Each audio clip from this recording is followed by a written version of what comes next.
TV.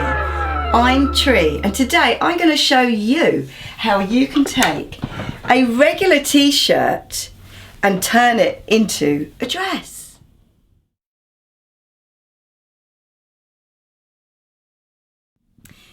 This is my daughter's dress. Now, she had an old t-shirt, it was like a fitted t-shirt, and she really likes this skater skirt look. So what we did was we got a circle of fabric with a hole in the middle and attached it onto the end.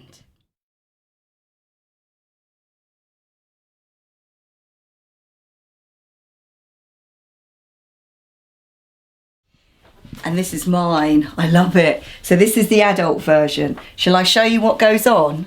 So look, what we do is we get a regular oversized t-shirt, okay, and a circle of fabric. In this case, because mine's got huge holes in it, I've got lining as well. You get a huge circle of fabric, a hole in the middle, and then you just attach it onto the t-shirt, and I'm going to show you how. Let me just explain why we're in my son's bedroom. We've got the builders in and they're making so much, look, there you go, they're making so much noise. So the t-shirt that I'm going to use today is this t-shirt, this kind of asymmetric t-shirt. Some of you might recognise it from one of my other tutorials. And the skirt part is going to be made out of this perforated Airtex sort of sports fabric. The first thing that you need to do is you get your t-shirt, lay it out flat. Now its biggest measurement, you measure it across the width. So today I've got a square of this perforated fabric and it's 112 centimetres square, which is 44 inches. So I've got that square. So all you do is this, you fold it over in half.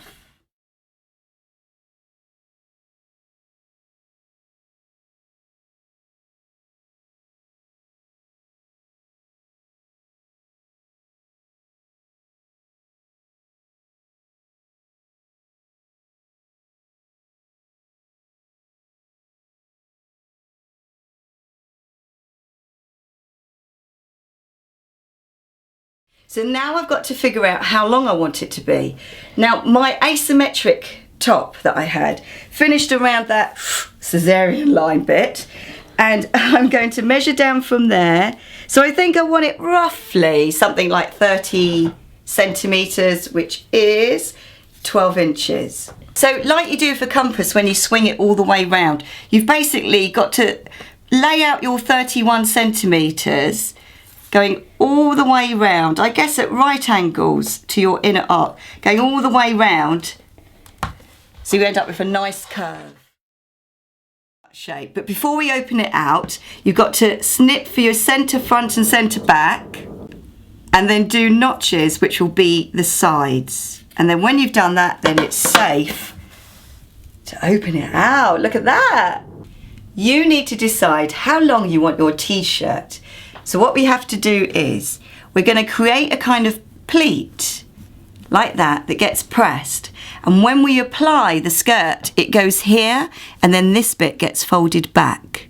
So this is your opportunity to decide if you want it really short or as long as possible. I want mine as long as possible.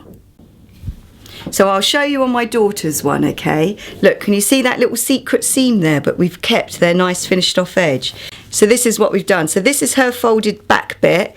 We've laid the fabric on top of there, so it's hidden underneath there. So with an iron, you've got to press that back. I've pressed it all back now, so it's all the same width all the way around. Now I've got a centre seam, so I can tell where my centre is, but if you don't, you need to mark it with a piece of chalk. So we get our skirt, we put it right sides together with the t-shirt. Okay, so look, there's the hem. I'm putting it right sides together and I'm lining up my centre notch, and I'm going to work my way round to my side notch to line up with the side seam. Now when I do this, if you want to have a look, I'm going to use a zigzag stitch I'm starting in the centre. I'm lining up my centre notch on the skirt with the centre of the t-shirt.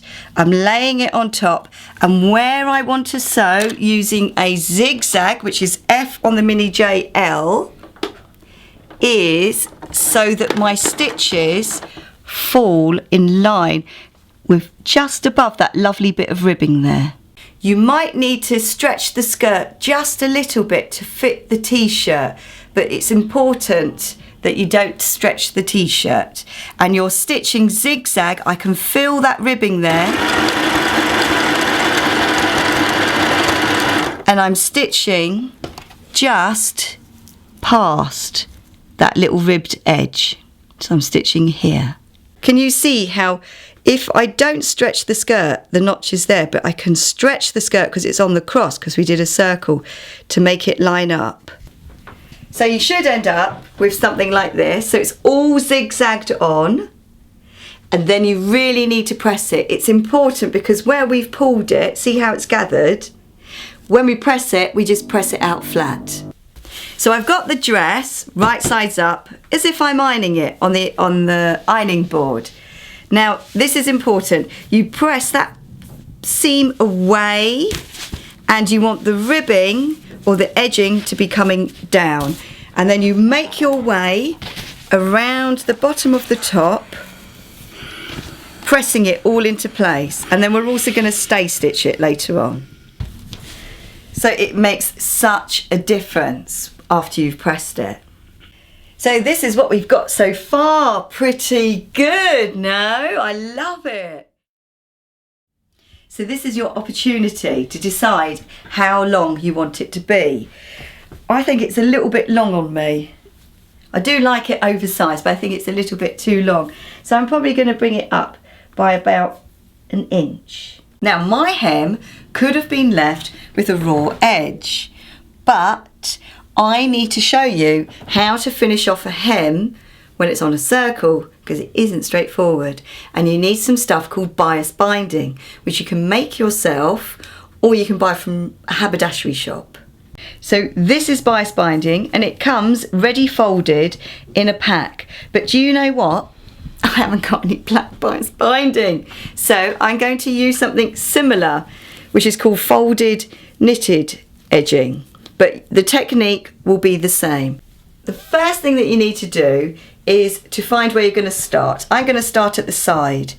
I'm laying it on so that it's reaching halfway across, and then I'm going to fold that over, and then I will be stitching along that line there. If you're worried about doing this, it could be easier if you use F, the large zigzag stitch, but I'm going to do a straight stitch because I feel quite confident about it. So when you start, you're going to lay your fabric halfway in, fold over the top, and sew. Now, the reason for using the bias binding or the stretchy knitted folded ribbing is because it stretches around the bends. You can't just use regular ribbon because there's no stretch in the ribbon, so it wouldn't be able to make it around the bends. So I'm not stretching the material at all, but I am kind of stretching a little bit the bias binding going around the bends, just a little. So just make your way all the way around, and prepare to have a cup of tea and a biscuit because it's going to take you ages. So I've gone all the way round. I'm sorry, it took ages, didn't it? But it'll be worth it. It will be worth it. Now I've just stopped just before the end because this is a little bit where you need some attention from Tree. You chop off the rest of your fabric. You've got to fold back that end because you don't want a raw edge. You lay your other piece in there.